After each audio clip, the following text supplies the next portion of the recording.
जय हिंद साथियों। इस बार जो मैथ था वो थोड़ा सा कैलकुलेटिव था। अच्छा। जैसे मान लीजिए हम एक क्वेश्चन आपको बता रहे हैं कि एक वस्तु का जो क्रय मूल्य था वो 700 रुपये था।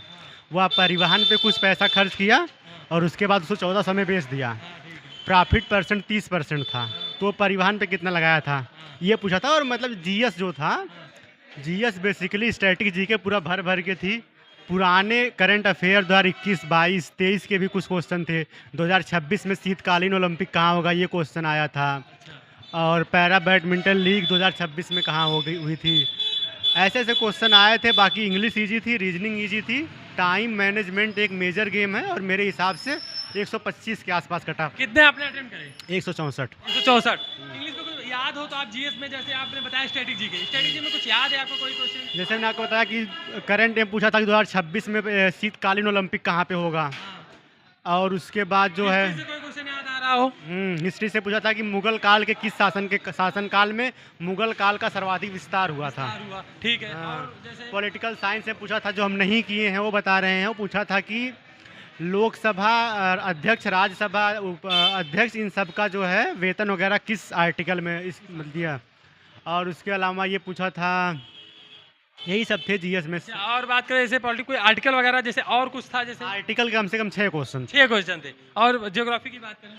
जियोग्राफी में हाँ, जियोग्राफी के भी क्वेश्चन थे लेकिन हम उसके याद नहीं आया। साइंस के भी थे कि जो है ऐसे कुछ था। एंजाइमिक करके हाँ, उसका। सूत्र। हाँ, ऐसे ही थे, बाकी सब इजी था। अच्छा, एक बात और क्या जो मैथ कैलकुलेटिव था मेरे मैथ, से। जैसे मैथ में मैं बेटे से पूछना चाह रहा था कि जैसे जो क्वेश्चन थे, जैसे नौ धारा से, हाँ, नाव धारा से क्वेश्चन, टाइम एंड वर्क से, टाइम एंड वर्क से टाइम एंड क्वेश्चन, डिस्टेंस से, टाइम एंड डिस्टेंस से भी था। रेस से। अब नाव एवं धारा का हम क्वेश्चन ही आपको बता दे रहे हैं। नाव एवं धारा में क्वेश्चन पूछा था कि एक व्यक्ति की जो है चाल धारा की चाल से 4 किलोमीटर पर घंटा अधिक है। और दिया था कि वो 45 किलोमीटर की डिस्टेंस जाता है और 35 की आता है। तो ओवरऑल टाइम 10 घंटा लगता है। तो व्यक्ति की स्पीड पूछा था। व्यक्ति की स्पीड पूछा था। हाँ, बाकी वो जो है एवरेज स्पीड से भी क्वेश्चन थे। अच्छा, अलजेब्रा से?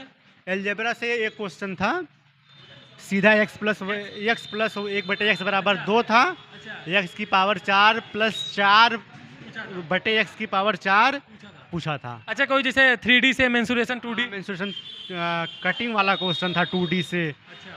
मैं बता रहा हूँ मैथ अच्छे लेवल की थी। मैं आपको बताऊँ, मैं पिछली बार इसी सीपीयू अच्छा, एग्जाम इंग्लिश में क्या कोई आपको एक्टिव और इनडायरेक्ट डायरेक्ट?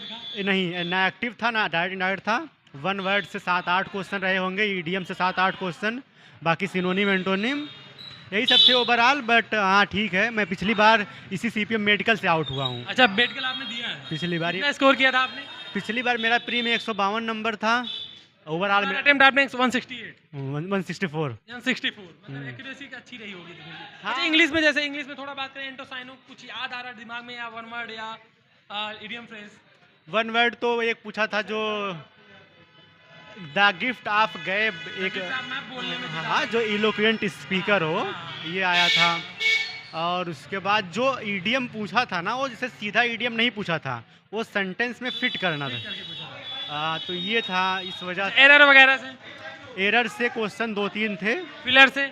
फिलअप से भी 2-3 थे। सेंटेंस बना के एरर पूछ रहा, जैसे एक मैं बता रहा हूँ, वो स्पेलिंग एरर जो पूछता है, वो जो सेंटेंस था और या क्वेश्चन, मतलब सीधा पूछा था और कुछ सेंटेंस में से आपको चूज करना था। चूज करके बताना था कौन सा मिस स्पेलिंग है, ऐसा करके। जैसे मिस्ट्री का पूछा था, मिस्ट्री की गलत लिखी थी उसमें, MYSTERY। साइनो इंटो आपको याद आ रहा हो? साइनो एंटो में तो एक तो एडवांस का ही था, एडवांस का। अच्छा, लेकिन एडवांस का ऐसे सीधे नहीं था, वो सेंटेंस पेपर में का से लेवल चूज आपको करना कैसा था। पेपर का लेवल मॉडरेट था। जीएस थोड़ा सा घुमा के था, अलग से हट के था। बाकी मैथ कुछ क्वेश्चन जीएस में क्लिक कर रहा हो, जैसे हिस्ट्री या ज्योग्राफी से?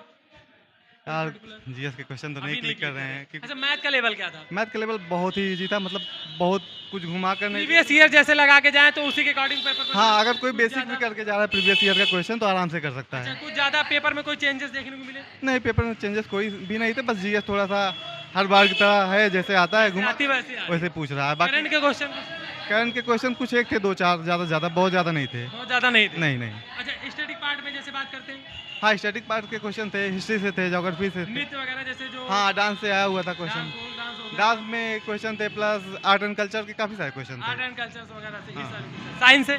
साइंस से हाँ 2-4 क्वेश्चन थे, बायोलॉजी से ज़्यादा थे। बायोलॉजी से ज़्यादा थे। हाँ अच्छा, साइंस की बायोलॉजी ज़्यादा पूछ हाँ, रहा बायोलॉजी पूछ रहा है, अच्छा खासा पूछ रहा है, ऐसा क्वेश्चन पूछ रहा है है। मतलब देखा, जो हमने पढ़ा बात वगैरह- करा कि कैसा रहा आज का एग्जाम का जो पैटर्न है, जो लेवल है, वो सेम ही फॉलो हो रहा है। अगर आप प्रीवियस ईयर्स लगा के जाते हैं, प्रीवियस ईयर्स अच्छे से करा है, आपने पहले भी पेपर दिया होगा। पेपर का जो लेवल है वो इजी टू मॉडरेट है, ना जाकर हार्ड नहीं कह सकते। बस आप टाइम को थोड़ा सा मैनेज करके रखेंगे तो आप पेपर को इजीली कर सकते हैं, अटेम्प्ट कर सकते हैं पूरा। देखिए क्या होता है, आप पेपर छोड़ के ना आए, पेपर लास्ट तक देखें, आप टाइम बचा के रखें, जो क्वेश्चन नहीं आ रहे उसको स्किप करें और आप ज़्यादा से ज़्यादा क्वेश्चन को अटेम्प्ट करने की कोशिश करें। तो बच्चे ने जैसे बताया कि एक जो एवरेज निकल के आ रहा है 120-30, आप कह सकते हैं 40 प्री में, बाकी ये जो मेन कट ऑफ बनेगी लास्ट में उसका नहीं कह सकते। तो इस तरीके से आप पेपर को हल कर सकते हैं। और जैसे स्टैटिक जीके की पार्ट की बात करें तो आप यहाँ पे हमारे चैनल पे वीडियो भी पड़ी है, वहाँ पे जाके देख सकते हैं, आपको कुछ हिंट भी मिल जाएगा। और हमारे हमने जो वीडियो डाल रखी है वहाँ से आप डायरेक्ट क्वेश्चन आपको देखने को भी मिल सकता है। हमने कल बात करी CPO जो SSC फेस 12 की पेपर हुआ है, उसमें डायरेक्ट क्वेश्चन देखने को भी मिला है। आप जाएंगे तो वीडियो मिल जाएगी, लिंक डिस्क्रिप्शन में मैं डाल दूंगा, तो यहाँ से आप देख सकते हैं। इस तरीके से अपनी तैयारी आप अच्छी कर सकते हैं। चलिए मिलते हैं नेक्स्ट वीडियो में। अगर आपने चैनल को सब्सक्राइब नहीं किया तो ज़रूर कर लीजिए। तब तक ले जाए।